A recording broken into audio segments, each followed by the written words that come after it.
Chemical property of halo alkane या RX की।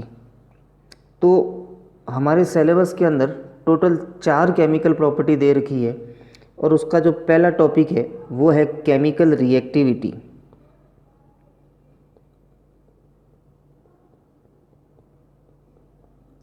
दूसरा टॉपिक जो है हमारा वो है NSR। तीसरा टॉपिक जो हमारा है वो है एलिमिनेशन रिएक्शन।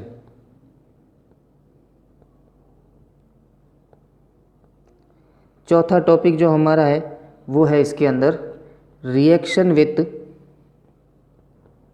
मेटल। तो इन 4 टॉपिकों के बारे में बात करनी है, जिसमें से हम इस वीडियो के अंदर इन 2 टॉपिक की यानी केमिकल रिएक्टिविटी और NSR की बात करेंगे।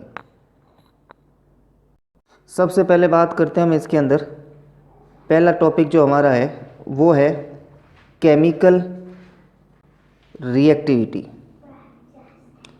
केमिकल रिएक्टिविटी के अंदर सबसे पहले देखना है कि हेलो एल्केन्स केमिकली रिएक्टिव है या नहीं है। तो इसके लिए हम बात करते हैं एक एग्जाम्पल के थ्रू CH3Cl। अब यहाँ पे जो ये Cl एटम है it is electronegative atom, electronegative atom. और इलेक्ट्रोनेगेटिव एटम होने के कारण क्या होगा इसमें कि ये जो है इस बॉन्ड के इलेक्ट्रॉन को अपनी तरफ अट्रैक्ट करेगा और अट्रैक्ट करने के कारण क्या होगा, इस CH3Cl में इलेक्ट्रॉन आ गए, मतलब पार्शियल नेगेटिव चार्ज आ जाएगा। यहाँ से इलेक्ट्रॉन गए, इस पर पार्शियल पॉजिटिव चार्ज, पार्शियल लगाया मतलब इलेक्ट्रॉन का डीलोकलाइजेशन हुआ है।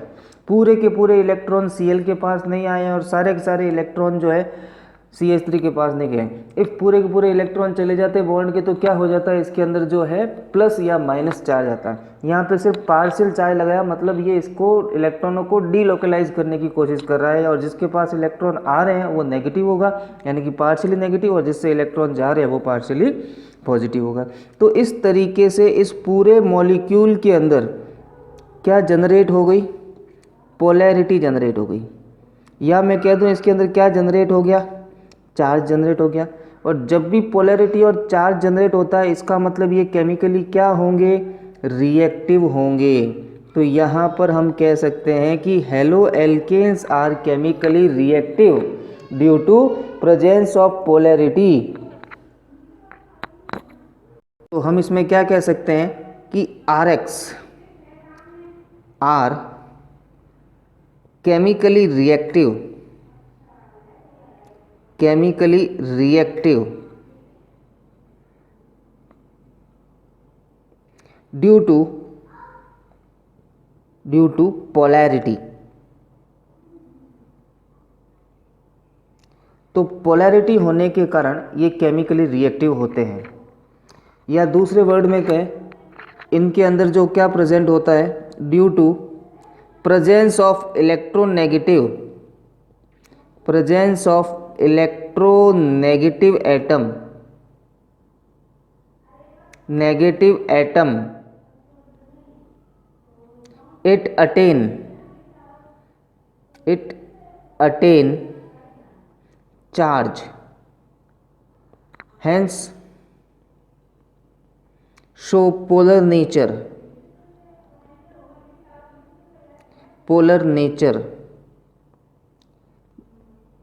therefore it is chemically reactive। तो इसके लिए हम सबसे पहले एक बार हेलोजन वाली सीरीज लिखते हैं। इस हेलोजन वाली सीरीज के अंदर फ्लोरीन से लेकर आयोडीन तक सारे के सारे हेलोजन लिख देते हैं। अब इसमें देखें सबसे ज़्यादा रिएक्टिव कौन होगा ये बताना है। तो सबसे पहली बात करते हैं इसके अंदर, फ्लोरीन से आयोडीन तक जैसे ही जाते हैं तो एटॉमिक साइज क्या होती है, एटॉमिक साइज इंक्रीज होती है। एटॉमिक साइज इंक्रीज होगी मतलब बॉन्ड लेंथ क्या होगी, उसकी बॉन्ड लेंथ भी क्या होगी, इंक्रीज होगी। और जिसकी बॉन्ड लेंथ ज़्यादा होगी वो इजीली क्या हो जाएगा, इजीली ब्रेक डाउन हो जाएगा। और जो चीज़ इजीली ब्रेक डाउन हो गई वो क्या होगी, हाईली रिएक्टिव होगी। तो इस बेस पर हम कह सकते हैं CH3I is highly reactive. Then ये क्या कहना चाह रहा हूँ इसके अंदर कि एटॉमिक साइज इंक्रीज हो रही है, बॉन्ड लेंथ बढ़ेगी। बॉन्ड लेंथ बढ़ने का मतलब क्या होगा, बॉन्ड इजीली ब्रेक डाउन हो जाएगा, और इजीली ब्रेक डाउन होगा इसका मतलब रिएक्टिविटी उसकी क्या होगी, ज़्यादा होगी। अब इसी चीज़ को दूसरे तरीके से कहना चाहूँ तो ये है हमारा फ्लोरीन एटम। फ्लोरीन एटम का जो होता है साइज़ क्या होती है, स्मॉल साइज होती है, या मैं कह दूँ स्मॉलेस्ट साइज होती है। तो साइज छोटी होने से क्या फ़र्क पड़ेगा, जो बॉन्ड स्ट्रेंथ होगी वो बॉन्ड स्ट्रेंथ क्या होगी, ज़्यादा होगी। और बॉन्ड स्ट्रेंथ हाई है मतलब उसको इजीली ब्रेक डाउन नहीं कर सकते, और इजीली ब्रेक डाउन नहीं कर सकते उसका मतलब रिएक्टिविटी क्या हो जाएगी, कम हो जाएगी। यानी यहाँ कह सकते हैं नॉट इजीली ब्रेक डाउन, और इजीली ब्रेक डाउन नहीं हो रहा है इसका मतलब बॉन्ड लेंथ उसकी जो रिएक्टिविटी है वो कम हो जाएगी। तो सबसे ज़्यादा रिएक्टिव कौन होगा, इसमें भी आपके सामने ही पड़ा है, यहाँ पे क्लियर हो गया आपको रिएक्टिविटी का ऑर्डर। नेक्स्ट बात करें कि Rx जो है, इस Rx की कैरेक्टरिस्टिक रिएक्शन कौन सी होती है। कैरेक्टरिस्टिक रिएक्शन की बात करें तो इसकी जो कैरेक्टरिस्टिक रिएक्शन होती है वो है न्यूक्लियोफिलिक सब्स्टिट्यूशन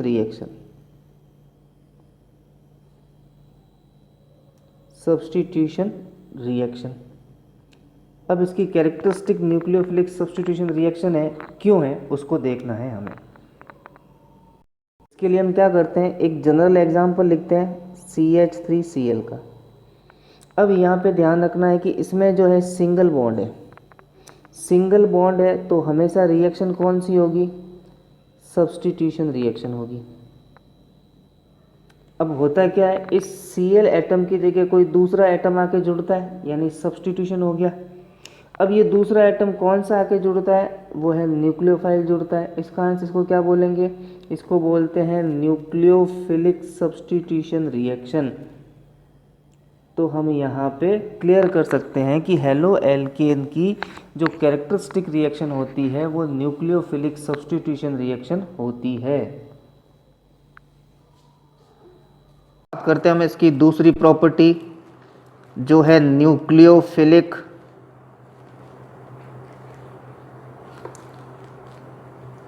सब्स्टिट्यूशन रिएक्शन,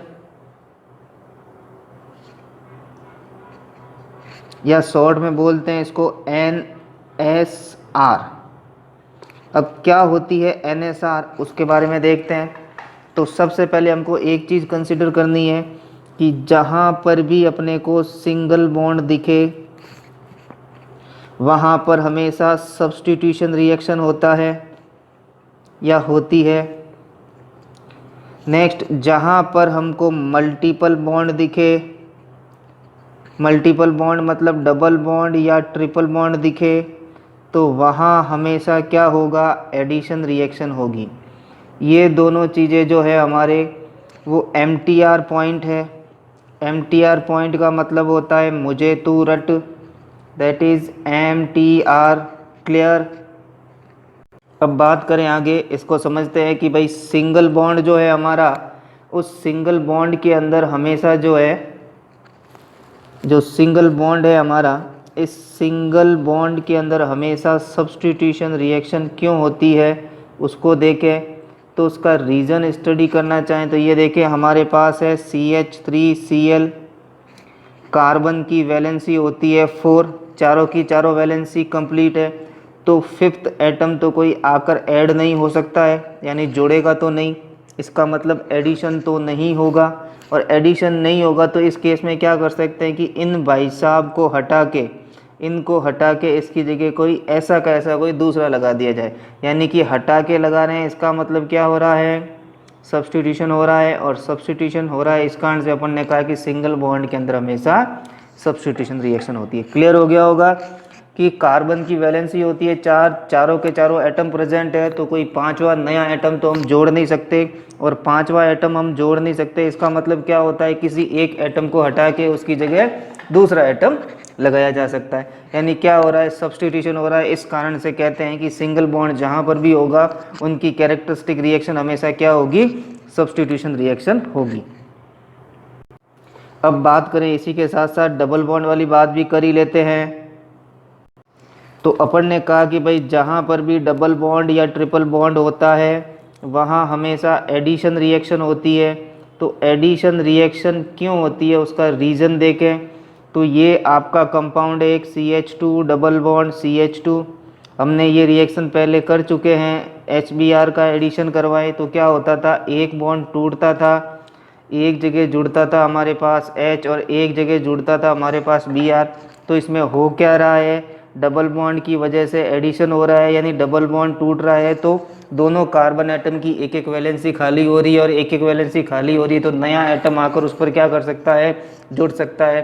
तो इस कारण से इनमें एडिशन रिएक्शन होती है। तो हमेशा सिंगल बॉन्ड में क्या होगी, सब्स्टिट्यूशन रिएक्शन, और डबल बॉन्ड में हमेशा क्या होती है, एडिशन रिएक्शन होती है। अब हम बात करते हैं मेनली जो पढ़ रहे थे हम न्यूक्लियोफिलिक सब्स्टिट्यूशन रिएक्शन की। अब हमने लिया एल्काइल हैलाइड, हमने लिया यहाँ पर एल्काइल हैलाइड।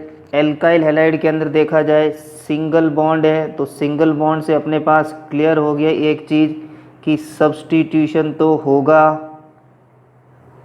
अब सब्स्टिट्यूशन किसका होगा वो देखना है। यहाँ पर Cl की इलेक्ट्रोनेगेटिविटी ज़्यादा होने के कारण Cl इलेक्ट्रॉन खींचेगा और ये होगा पार्शियली नेगेटिव, और इस पार्शियली नेगेटिव हट से पार्शियली नेगेटिव एटम हटकर उसकी जगह कोई दूसरा एटम आ जाएगा। तो दूसरा एटम आया मतलब क्या हुआ, Cl का सब्स्टिट्यूशन हुआ है किसके थ्रू, OH के थ्रू। यहाँ पे OH क्या है, OH हमेशा होता है OH माइनस, और OH माइनस किसका वर्क कर रहा है, यहाँ पे न्यूक्लियोफाइल का वर्क कर रहा है, और न्यूक्लियोफाइल का वर्क कर रहा है। इस कारण से इसको हमने क्या कहा न्यूक्लियोफिलिक सब्स्टिट्यूशन रिएक्शन। तो इस कारण से जो है हेलो एल्केन में न्यूक्लियोफिलिक सब्स्टिट्यूशन रिएक्शन होती है। तो साफ लफ्ज़ों में कहना चाहूँ तो मैं यही कहूँगा कि हेलो एल्केन के अंदर न्यूक्लियोफाइल जो है सब्स्टिट्यूट होता है अदर न्यूक्लियोफाइल से, इस कारण से यहाँ पे न्यूक्लियोफिलिक सब्स्टिट्यूशन रिएक्शन होती है। दूसरे शब्दों में कहना चाहूँ the characteristic reaction of haloalkane is nucleophilic substitution reaction. आगे बात करें हम इस NSR के टाइप कितने होते हैं, तो इसके टाइप की बात करें तो ये बेसिकली 3 टाइप्स की होती है। पहला जो इसका टाइप है वो है SN1, दूसरा जो टाइप है वो है SN2, तीसरा जो टाइप है वो है हमारे पास SNI। हमारे सिलेबस के अंदर SN1 और SN2 दे रखी है, SNI जो है वो हमारे सिलेबस के अंदर नहीं है, तो हम बात इन दोनों की करेंगे SN1 और SN2 की। अब आगे देखेंगे SN1 क्या होती है और SN2 क्या होती है। बात करते हैं सबसे पहले हम इसके अंदर SN1 की। तो SN1 के अंदर क्या होता है, तो SN1 का नाम क्या है,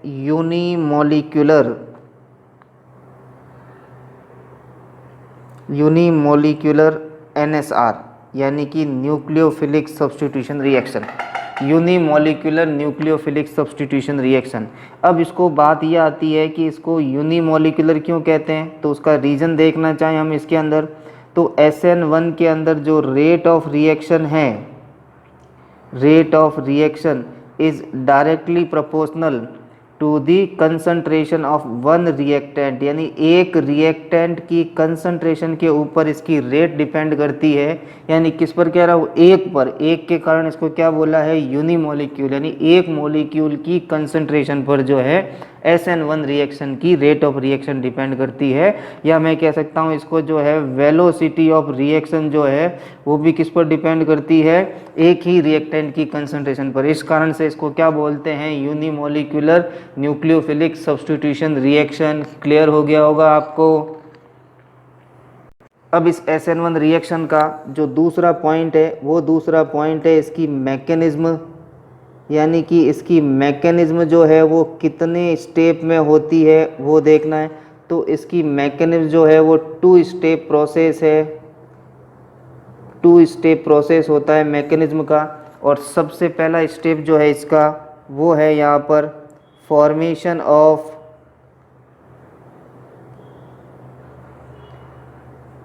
carb cation and second step जो इसका है वो है यहाँ पर अटैक ऑफ न्यूक्लियोफाइल। तो इन 2 स्टेप के अंदर ये रिएक्शन होती है और इन स्टेपों को हमें पढ़ना है। देखते हैं इसकी मैकेनिज्म के बारे में।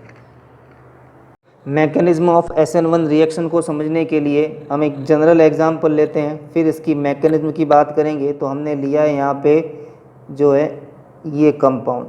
इस कंपाउंड की मैं रिएक्शन कराऊंगा यहाँ पे वाटर मॉलिक्यूल से H2O से। तो H2O से रिएक्शन करवाने पर मेरे पास क्या होगा, जो कंपाउंड बनेगा CH3 CH3 CH3 और यहाँ पर आ जाएगा OH और साथ में निकल जाएगा HCl। अब ये रिएक्शन कैसे होती है, कंपाउंड कैसे बनता है, वो हमें मालूम चलेगा इसकी मैकेनिज्म के थ्रू। अब देखते हैं इसकी मैकेनिज्म। अब इस रिएक्शन की मैकेनिज्म के बारे में बात करें तो अपन बात करते हैं इसके मैकेनिज्म की। और मैकेनिज्म में अपने को ध्यान रखना है कि इसका जो फर्स्ट स्टेप होगा वो फर्स्ट स्टेप का नाम है यहाँ पे formation of carb cation. Formation of carbocation. तो पहले स्टेप में कार्बोकैटायन या कार्बोकैटायन का फॉर्मेशन करना है। और वो कैसे होता है, देखिए मेरे पास यहाँ पर है CH3 CH3 Cl। अब यहाँ पर मैं H+ आयन का अटैक करवाऊँगा और होगा क्या, Cl इलेक्ट्रोनेगेटिव एटम होता है तो अपने इलेक्ट्रॉन ले लेगा बॉन्ड के और हो गया नेगेटिव, और ये नेगेटिव और ये पॉजिटिव निकल गया। तो इस तरीके से ये कार्बन, अब इस कार्बन में होता है क्या कि Cl इलेक्ट्रॉन लेके निकल रहा है, मतलब इसके पास इलेक्ट्रॉन की डेफिशिएंसी हो गई, तो ये हो गया पॉजिटिव। पीछे क्या बचा, वो एज इट इज़ ऐड कर लो और साथ में साइड प्रोडक्ट हमारे पास निकल गया HCl। तो ये जो बना, ये बना हमारा कार्बोकैटायन। तो इस तरीके से फर्स्ट स्टेप के अंदर जो है कार्बोकैटायन का फॉर्मेशन होता है। बात करें इसी के सेकेंड स्टेप की, तो हमारा जो सेकेंड स्टेप है वो है अटैक ऑफ न्यूक्लियोफाइल।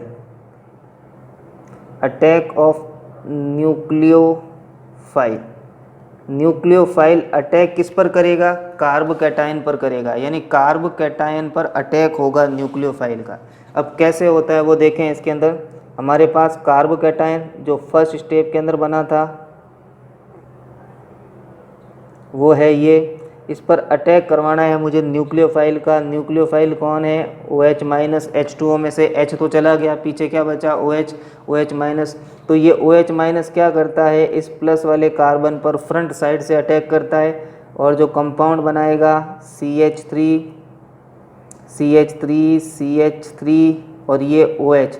तो इस तरीके से हमारी 2 स्टेप के अंदर ये मैकेनिज्म पूरी होती है SN1 की। क्लियर हो गया होगा। पहला स्टेप, पहले स्टेप में हमने क्या किया था, फॉर्मेशन ऑफ न्यूक्लियोफाइल किया। दूसरे स्टेप में हमने क्या किया, attack of nucleophile. SN1 reaction में हमने अभी तक 2 पॉइंट पढ़े। पहला पॉइंट था उसका रेट ऑफ रिएक्शन, दूसरा पॉइंट पढ़ा है हमने मैकेनिज्म। अब तीसरा पॉइंट इसके अंदर जो हमें पढ़ना है वो बात करते हैं रिएक्टिविटी की। रिएक्टिविटी ऑफ हेलो एल्केन या कह दूं RX टुवर्ड SN1 रिएक्शन।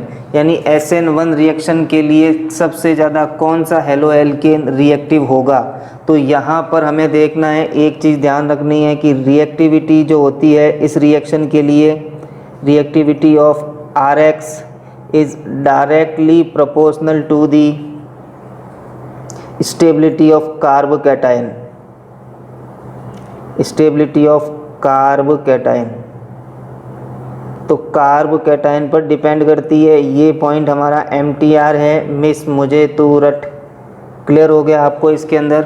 अब बात करते हैं इसके अंदर जो है आगे क्या होगा। अब आपको इसमें ये कन्फ्यूजन हो गया होगा कि रिएक्टिविटी और स्टेबिलिटी डायरेक्टली प्रोपोर्शनल कैसे, कभी नहीं होती। या तो कोई चीज़ ज़्यादा रिएक्टिव होगी तो वो स्टेबल नहीं होगी, और कोई चीज़ ज़्यादा स्टेबल होगी तो वो रिएक्टिव नहीं होगी। ये क्वेश्चन उठा होगा आपके दिमाग में। तो इसके लिए मैं ये कहना चाहूँगा कि रिएक्टिविटी ऑफ हेलो एल्केन के अंदर जब हमने मैकेनिज्म पढ़ी थी तो उस मैकेनिज्म के अंदर एक स्पीसीज बनी थी, कार्ब कैटायन बनी थी। वो कार्ब कैटायन ही अगले वाले स्टेप में पार्टिसिपेट कर रहा था। यानी कार्ब कैटायन बना और बनने के बाद इफ कार्ब कैटायन स्टेबल है तो वो आगे जाके अगले वाले स्टेप में पार्टिसिपेट करेगा और रिएक्शन को कंप्लीट करवाएगा। तो इस तरीके से, इस कारण से यहाँ पर हमने कहा है कि reactivity of haloalkane is directly proportional to the carbocation. Carbocation बना है तो वो अगले वाले स्टेप में प्रोसीड करेगा, नहीं तो वो प्रोसीड नहीं करेगा और रिएक्शन नहीं होगी। इफ कार्ब कैटायन जो बना है वो बना हुआ हाईली जो स्टेबल है तभी आगे प्रोसीड करेगा। इफ स्टेबल नहीं है तो रिएक्शन आगे होगी नहीं। तो इस बेसिस पर हम ये कह सकते हैं कि जो कार्ब कैटायन बन रहा है उसकी स्टेबिलिटी पर डिपेंड करता है रिएक्टिविटी। अब यहां पर बात करें स्टेबिलिटी ऑफ कार्ब कैटायन की।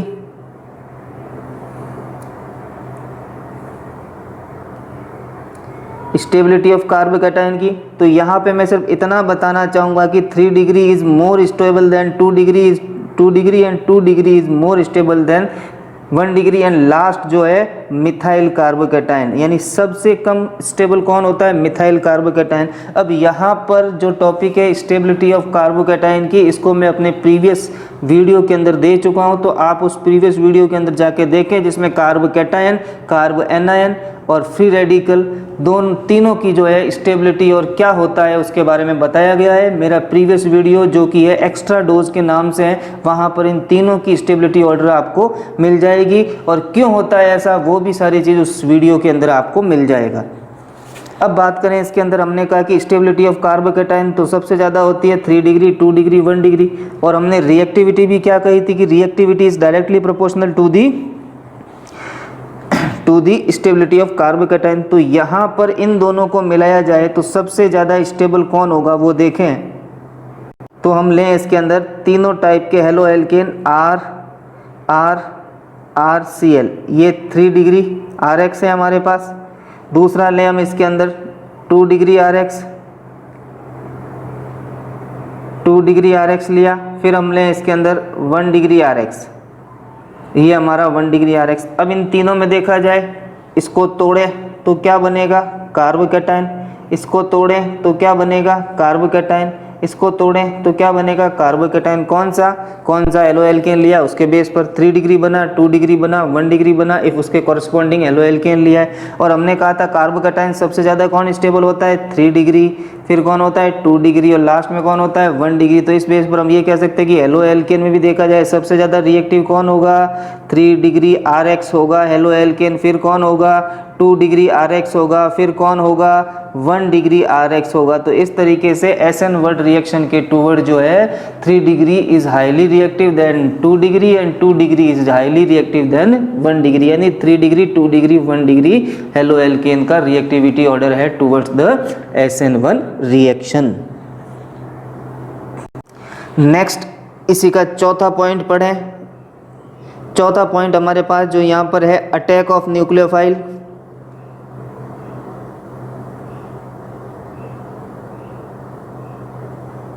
यानी कहने का मतलब यहाँ पर ये जो कार्ब कैटायन बना है और कार्ब कैटायन बनने के बाद न्यूक्लियोफाइल किस डायरेक्शन से अटैक करता है, फ्रंट साइड से करता है या बैक साइड से अटैक करता है, वो देखना वो डायरेक्शन कौन सी है। तो हमने क्या किया, कार्ब कैटायन को लेते हैं हम सीधा CH3 CH3 CH3 और ये हमारा कार्ब कैटायन। अब इस कार्ब कैटायन पर जब हमने रिएक्शन करवाई तो हमने देखा था कि ये OH जो है कहाँ पर करता है? फ्रंट साइड पर अटैक करता है। तो क्लियर हो जाना चाहिए इसके अंदर कि जो न्यूक्लियोफाइल जो है, nucleophile is attack eight front side of किसके? जो ग्रुप छोटा है फ्रंट कौन सा छूटा है? लिविंग ग्रुप, यानी जहां से लिविंग ग्रुप निकला है वहीं पर अटैक हो रहा है न्यूक्लियोफाइल का। तो ये बात क्लियर करनी है, न्यूक्लियोफाइल का अटैक कहाँ होता है कि अटैक करता है वो लिविंग ग्रुप के फ्रंट साइड पर, या front side of haloalkane कह सकते हैं इसके अंदर। तो जहां से लिविंग ग्रुप निकला है वहीं पर अटैक होगा, तो वहीं पर अटैक हो रहा है इस मतलब क्या है? फ्रंट साइड ही हुई, तो फ्रंट साइड पर अटैक होता है न्यूक्लियोफाइल का। नेक्स्ट SN1 रिएक्शन का फिफ्थ पॉइंट पढ़ते हैं। फिफ्थ पॉइंट है इसके अंदर रिटेंशन ऑफ कॉन्फ़िगरेशन।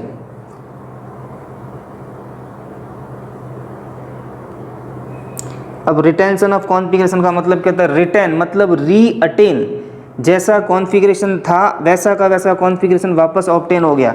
अब हमारे पास क्या था, इसको समझने के लिए हमने एग्जांपल लिया CH3 CH3 CH3 Cl। अब इस पर हमने अटैक करवा दिया H2O का, और हमारे पास प्रोडक्ट क्या बन रहा है? CH3 CH3 CH3OH, और साथ में निकल गया यहाँ पे हमारे पास HCl।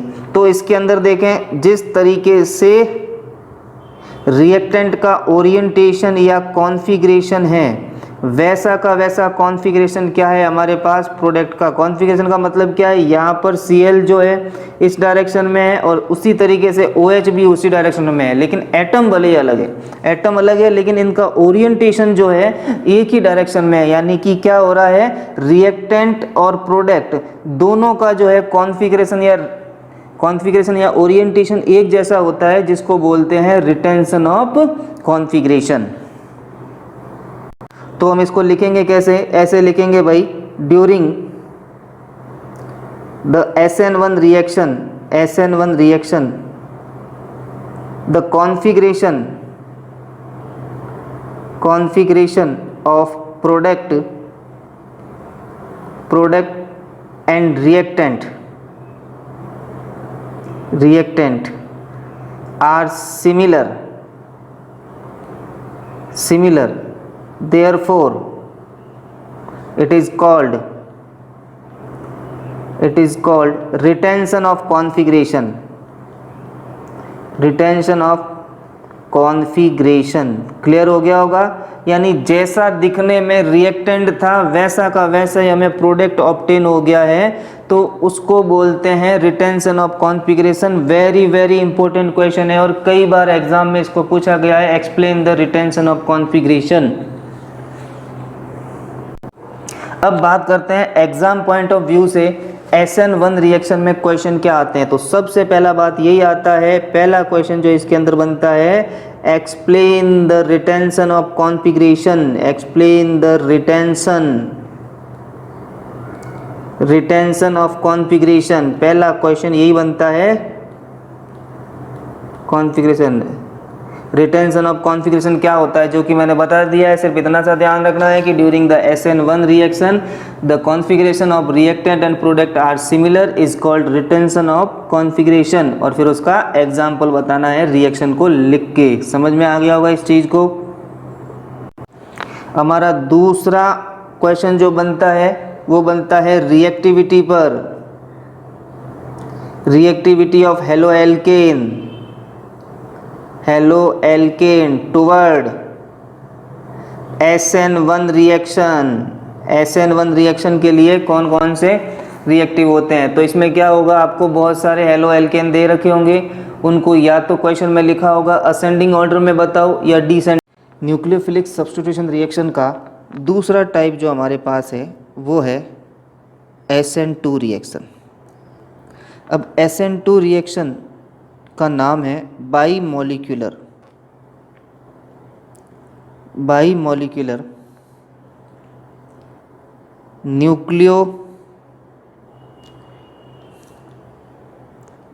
न्यूक्लियोफिलिक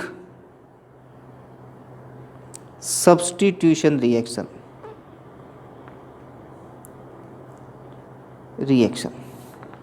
अब पहली बात आती है, इसका पहला पॉइंट कहना चाहें तो इसको बाई मॉलिक्यूलर क्यों कहते हैं? बाई मॉलिक्यूलर क्यों कहते हैं, उसका रीजन क्या है?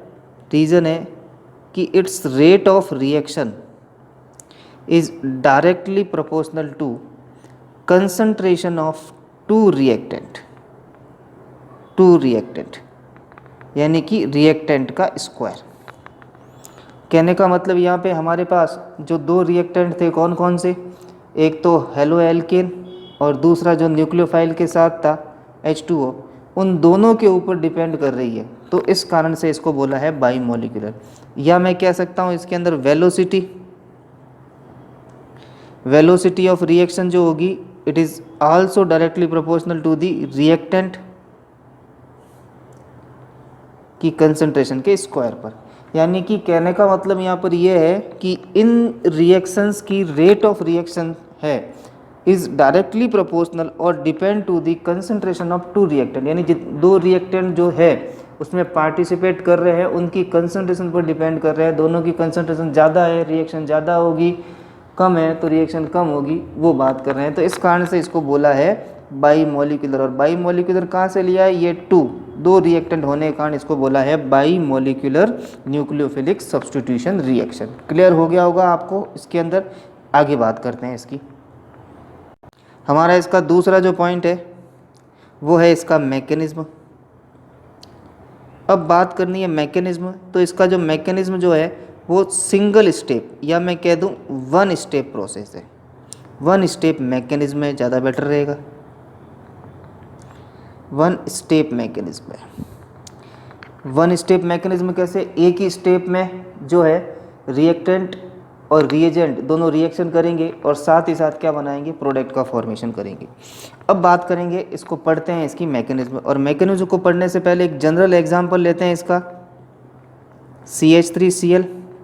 इस पर अटैक करवाएंगे अपन H2O का और बनेगा हमारे पास CH3OH और साथ में निकलेगा HCl। यानी इस रिएक्शन को लेकर हम मैकेनिज्म को फॉलो करेंगे। अब इसकी मैकेनिज्म देखें तो मैकेनिज्म किस प्रकार से होती है, देखिए। सबसे पहले CH3Cl, इस CH3Cl पर अटैक होगा न्यूक्लियोफाइल का OH-। अब न्यूक्लियोफाइल क्या करता है, बैक साइड जाके अटैच होता है, यानी क्या बना, OH dash dash dash CH H और डैश डैश डैश Cl। अब इसके अंदर देखें हमने डैश डैश डैश क्यों लिखा है, क्योंकि ये वो स्टेट है जिसके अंदर न तो कोई बॉन्ड बना है और न ही कोई बॉन्ड टूटा है। ऐसी स्टेट को बोलते हैं ट्रांजिशन स्टेट। ट्रांजिशन स्टेट यानी कि जो ये बना है इस स्टेट को बोलते हैं ट्रांजिशन स्टेट। ऐसी स्टेट या ऐसा इंटरमीडिएट जिसमें न तो कोई बॉन्ड बन रहा है और न ही कोई बॉन्ड जो है टूटा है, सिर्फ क्या हो रहा है, इनके बीच में अट्रैक्शन हो रहा है, उस स्टेट को बोलते हैं ट्रांजिशन स्टेट। अब अगले स्टेप में क्या होगा, ये जो Cl है अपने इलेक्ट्रॉन लेके निकल जाएगा और बनेगा क्या हमारे पास CH H, और यहाँ पे कौन आके अटैच हो गया, OH और H। इस तरीके से हमारे पास बन गया एक स्टेप के अंदर ही CH3OH। और इस OH इस Cl को जो है कौन ले गया, ये जो H+ था वो H+ लेके निकाल दिया बाहर HCl। तो इस तरीके से SN2 रिएक्शन होती है। वापस समझाना चाहूँ इसके अंदर, सबसे पहले क्या होगा, हमने CH3Cl लिखा, इस पर न्यूक्लियोफाइल का अटैक होगा और न्यूक्लियोफाइल कहाँ अटैक करेगा, बैक साइड पे। बैक साइड पे अटैक किया तो एक ऐसी स्टेट बनी जिसमें न तो कोई बॉन्ड टूट रहा है न कोई बन रहा है, उसको बोलते हैं ट्रांजिशन स्टेट। अगले स्टेप में क्या होगा, जो एसिडिक H+ आयन है वो Cl को लेके निकल जाएगा और बना देगा हमारे पास CH3OH। इसको ऐसे भी लिख सकते हैं अपन CH3OH। सिर्फ यहाँ पर अपन ने कंडेंस करने के लिए बताया था कि किस तरीके का बॉन्ड है। तो इस तरीके से हमारे पास एक ही स्टेप के अंदर, वन स्टेप के अंदर ही सारी की सारी रिएक्शन हो जाती है। तो इस कारण से SN2 रिएक्शन जो है वो वन स्टेप का प्रोसेस है। अब इस SN2 का जो तीसरा पॉइंट है हमारा, वो तीसरा पॉइंट है यहाँ पे अटैक ऑफ न्यूक्लियोफाइल। पहले अटैक ऑफ न्यूक्लियोफाइल पढ़ेंगे। न्यूक्लियोफाइल तो आपने रिएक्शन में देखा ही अभी कि CH3Cl था, इस पर अटैक कर रहा है OH, लेकिन OH कहाँ कर रहा है, बैक साइड में जाके अटैक कर रहा है। अब बैक साइड में अटैक करने की कहाँ ज़रूरत पड़ी इसको, क्योंकि पहले से यहाँ पर Cl तो प्रेजेंट है, Cl हटा थोड़ी है, और इस Cl पे क्या होता है नेगेटिव चार्ज, ये भी नेगेटिव है और ये भी नेगेटिव है, क्या होगा रिपल्सन होगा, नज़दीक आने ही नहीं देगा। इस कारण से क्या करता है चुपके चुपके चोरी चोरी क्या करेगा पीछे जाके अटैक करेगा, और पीछे जाके अटैक किया और अटैक करते क्या होगा धीरे धीरे इससे दोस्ती बनाएगा और दोस्ती बना के Cl को पूरा ही हटा देगा। तो यहाँ पे बात करते हैं कि attack of nucleophile is back side. अब बैक साइड क्यों, due to presence of halide ion. Halide ion, तो हैलाइड आयन की प्रेजेंस के कारण जो है बैक साइड ये अटैक करता है। अब जो हमारा इसका तीसरा पॉइंट, थर्ड पॉइंट इसके अंदर जो है reactivity of halo alkane towards RX towards SN2, यानी SN2 में कौन सा हेलो एल्केन ज़्यादा रिएक्टिव होगा वो देखना है। तो इसके अंदर ध्यान रखना है कि रिएक्टिविटी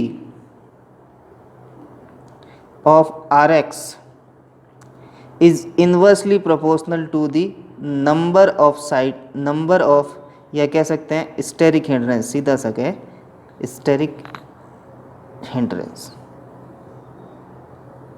अब स्टेरिक हिंड्रेंस क्या होता है वो देखना है। स्टेरिक हिंड्रेंस का मतलब समझते हो, किसी के बीच में कोई बाधा उत्पन्न हो जाती है, कोई अवरोध आ जाता है, कोई रुकावट आ जाती है, उसको बोलते हैं हिंड्रेंस।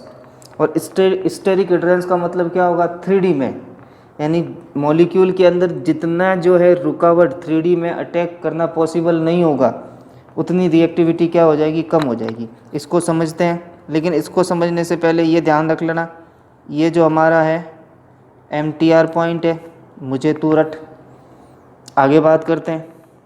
अब हम यहाँ पे स्टेरिक हिंड्रेंस को समझते हैं। तो हमारे पास ये मॉलिक्यूल था, यहाँ पे R लगा हुआ, ये R लगा हुआ, ये R और यहाँ पे Cl, कौन सा है 3 डिग्री RX। इसी तरीके से हम 2 डिग्री RX ले, R CH Cl। इसी तरीके से हम जो है 1 डिग्री RX लें, CH2 Cl।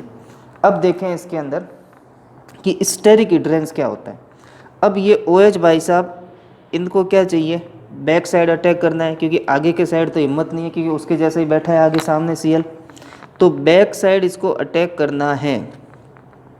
तो ये बैक साइड अटैक कब करेगा, जब इसको जगह खुली मिलेगी, यानी यहाँ पर हमारा R प्रेजेंट है, यहाँ पर हमारा R प्रेजेंट है, यहाँ पर हमारा R प्रेजेंट है। तो अब तीनों जगह पर R ग्रुप प्रेजेंट है, ये इसकी साइज के अकॉर्डिंग अरेंज हो गए। तो इस वाले कार्बन को तो पूरा ही इन्होंने ढक लिया, पूरा ही कवर कर लिया, तो क्या OH अटैक कर पाएगा, क्या नहीं कर पाएगा। यही होता है स्टेरिक हिंड्रेंस, यानी कि ये 3 R ग्रुप क्या करते हैं डायरेक्ट सेंट्रल कार्बन एटम पर पहुंचने में क्या करते हैं रुकावट करते हैं, और रुकावट करने के कारण इसकी रिएक्टिविटी क्या हो जाएगी कम हो जाएगी। अब यहाँ पर देखा जाए तो ये एक ग्रुप, ये दूसरा ग्रुप, लेकिन यहाँ पे तो कुछ साइट बची है जहाँ से अटैक कर सकता है। तीसरी बात करें, यहाँ पर देखें तो यहाँ से भी साइट खाली है, यहाँ से भी साइट खाली है। तो सबसे ज़्यादा अटैकिंग साइट इसको कहाँ पर मिल रही है 1 डिग्री RX में मिल रही है। तो सबसे ज़्यादा रिएक्टिव कौन होगा 1 डिग्री होगा, क्योंकि R को कहाँ OH को कहाँ अटैक करना है बैक साइड, और बैक साइड में अटैक करने के लिए जितनी ज़्यादा उसको जो है ओपन स्पेस मिलेगा उतना आसानी से अटैक कर पाएगा। और ओपन स्पेस सबसे ज़्यादा किस में होगा 1 डिग्री में होगा, क्योंकि डायरेक्टली जो है एक ही CH3 प्रेजेंट होता है। 2 डिग्री में उससे कम होगा क्योंकि 2 CH3 प्रेजेंट होते हैं, और 3 डिग्री में सबसे कम होगा क्योंकि तीनों तरफ उसके जो है क्या प्रेजेंट है R प्रेजेंट होते हैं या CH3 ग्रुप प्रेजेंट होते हैं। तो इस तरीके से होता है स्टेरिक हिंड्रेंस, और इस तरीके से कंसिडर करते हैं reactivity of halo alkane toward SN2। Clear हो गया, यानी कि SN2 के लिए जो है हेलो एल्केन कौन सा ज़्यादा रिएक्टिव होगा 1 डिग्री, फिर 2 डिग्री, और सबसे कम रिएक्टिव जो होगा 3 डिग्री होगा। तो हमने बात की थी यहाँ पे स्टेरिक हिंड्रेंस की। स्टेरिक हिंड्रेंस की, और स्टेरिक हिंड्रेंस के इन्वर्सली प्रोपोर्शनल होती है रिएक्टिविटी। सही लिख रहा हूँ? बिल्कुल सही लिख रहा हूँ, रिएक्टिविटी ऑफ Rx। अब बात आती है इसके अंदर, यहाँ पर हम कहेंगे सबसे ज़्यादा रिएक्टिव कौन होगा? 1 डिग्री Rx। फिर कौन होगा? 2 डिग्री Rx। फिर कौन होगा? 3 डिग्री Rx। तो सबसे ज़्यादा रिएक्टिव है 1 डिग्री, SN2 में 1 डिग्री है और SN1 में 3 डिग्री है। क्लियर कर लेना, 1 में है 3 और 2 में। रिएक्शन का जो लास्ट पॉइंट है वो लास्ट पॉइंट है हमारा inversion of configuration.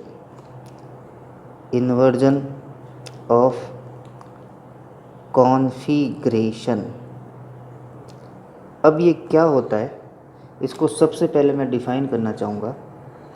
During the SN2 reaction, SN2 reaction, SN2 reaction, the configuration, the configuration of reactant and product are invert or opposite to each other is called inversion of configuration।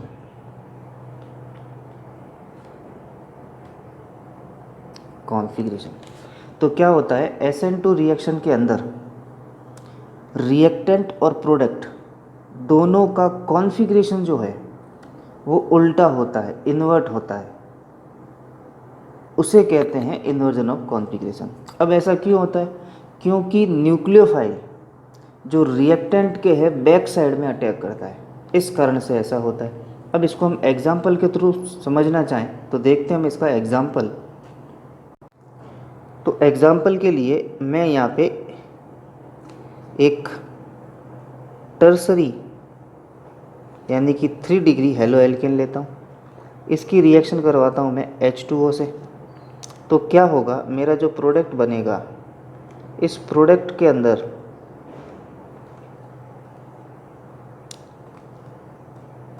जो Cl atom है जो कि negatively charge है, OH atom है वो भी negatively charge है, यहाँ पे ये रिएक्टेंट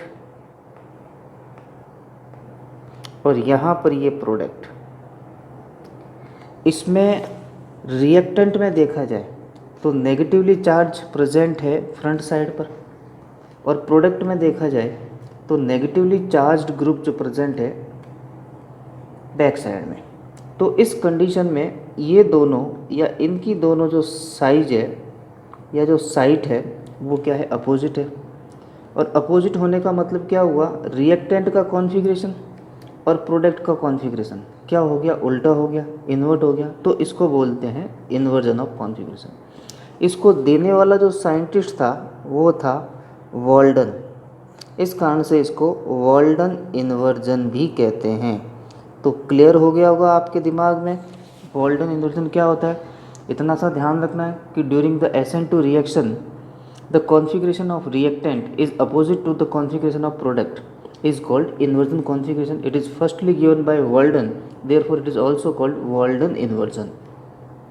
इसमें भी पहला क्वेश्चन जो बनेगा वो यही पूछा जाता है, Walden inversion, explain the Walden inversion.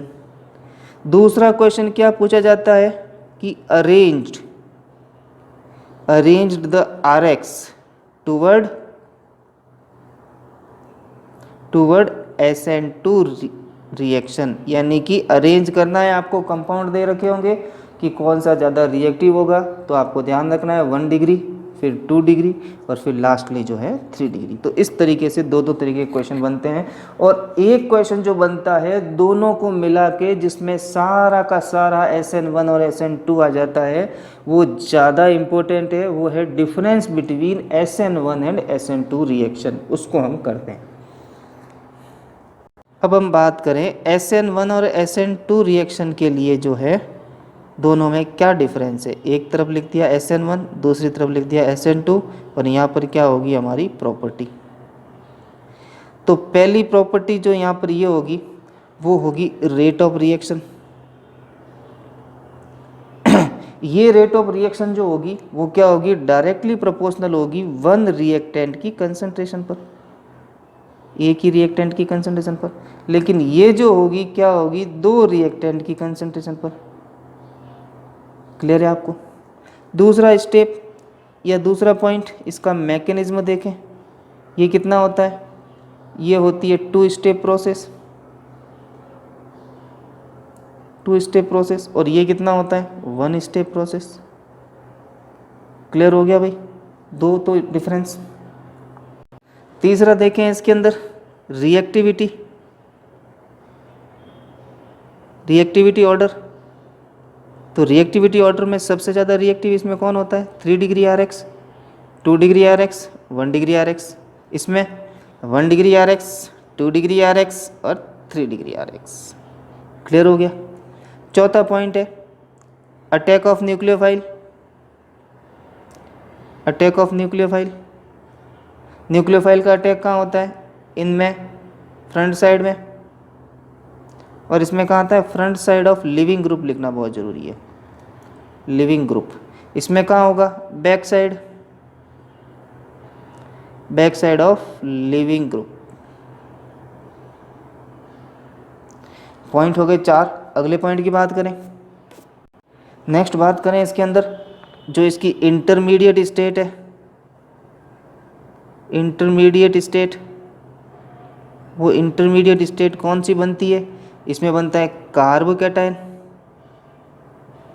Cation, और इसमें बनती है transition state, transition state. Next बात करें इसके अंदर यहाँ पर, तो हमने 4-5 पॉइंट लिए। इंटरमीडिएट स्टेट की बात कर ली हमने, रिएक्टिविटी की बात कर ली इसके अंदर हमने। अब बात आती है लास्ट इसका कॉन्फ़िगरेशन, कॉन्फ़िगरेशन कैसा होता है। तो कॉन्फ़िगरेशन में देखें, इसमें होता है रिटेंशन ऑफ कॉन्फ़िगरेशन, कॉन्फ़िगरेशन, और इसमें क्या होता है इन्वर्जन ऑफ कॉन्फ़िगरेशन।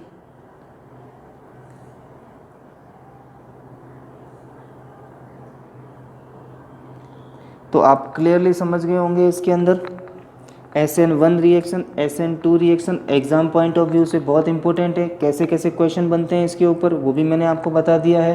तो अच्छे से बैठ के पढ़ो इसको, 2-3 बार इस वीडियो को देखोगे तो आपको खुद को ये चीज़ याद हो जाएगी, ज़िंदगी भर के लिए इस चीज़ को नहीं भूलोगे।